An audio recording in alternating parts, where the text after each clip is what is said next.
માની લેવાનું. 14 બ્રહ્માંડનો એ રાજા છે ને 11મી ઇન્દ્રિય. મનની અંદર બધી જ વસ્તુ 5 કર્મ ઇન્દ્રિયો, 5 જ્ઞાન ઇન્દ્રિય, 4 અંતઃકરણ મનમાં પડેલા છે. આ 14 બ્રહ્માંડ છે, આ 14 લોક દેવાય દેહ છે ને 14 લોક બનેલા છે. આકાશ પાતાળ ને પૃથ્વી માનો, 5 કર્મ ઇન્દ્રિય, 5 જ્ઞાન ઇન્દ્રિય, 4 અંતઃકરણ, 14 લોક છે. આ દેહ છે. અને બધાનો રાજા કોણ છે? મન. મનનો બીજો અર્થ થાય બીજ. બીજ એ જ મન છે. બીજમાં મનમાં કોઈ ફેર નથી, એ એક જ છે, પણ એનું નામ ભૂમિકા પ્રમાણે જુદું આપીશું. આખો દેશ શેમાંથી પ્રગટ થયો? બીજમાંથી. ડાળાન, પોખડાન, દાઢીન, મૂસોન બધું એનું ટાઈમ થાય એટલે આયે જાય. કાળા વાળસી માંથી ધોળા થયા જ હોય, પણ આ બધું શામાં હતું? બીજમાં. કોઈને નવું ચોંટાડ્યું ના. એને જે નક્કી કર્યું છે જ બરાબર નહીં, એ જ પ્રમાણે ચાલે છે. અને ત્યારે કહ્યું છે વિધિના લખિયા લેખ લલાટે, કદી ટાળા ટળતા નથી. તુહી નોમ તારણ સભી કોમ સુધારણ ધરો ઉસકા ધારણ નિવારણ કરેગા. નથા દૂધ વાકો દિયા દૂધ માકો ખબર है खुदा को सफर वो भरेगा. जीने पेट कीना उसे ढूंढ लेना, मीटे आना जाना मुरादम कहे वो सही करके देखा. खुदा ने लगाया टांक कबहू नहीं टरेगा. જે ખુદા ને ભગવાનને જે ટાંક લગાવ્યો છે એ કદી ટળવાનો નથી. અને બીજી ભાષા છે દેશી. અરે માતા પિતા રે જેના મેળે પધાર્યા, કરે વચન વાળી પૂજા.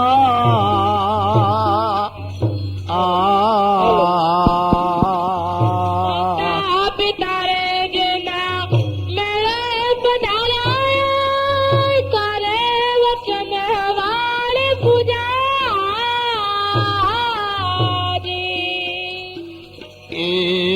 માતા પિતા રે જેના મેળે પધાર્યા,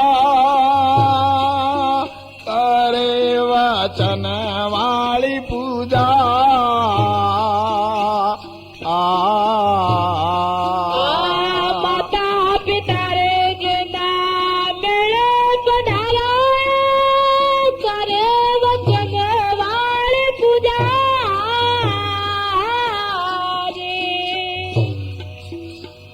તારે તે ધન તાજો ને કલા, પિતા તે ધન તાજો ને કલા.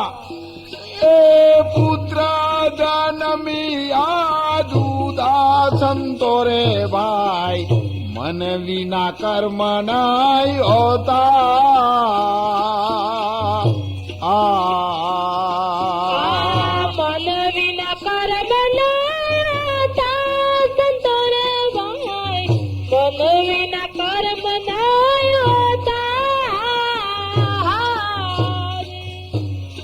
હાથ લઈને આખો દાખલો મને બેસી જશે. માતા પિતા જેના મેળે પધાર્યા, કરે વચન વાળી પૂજા.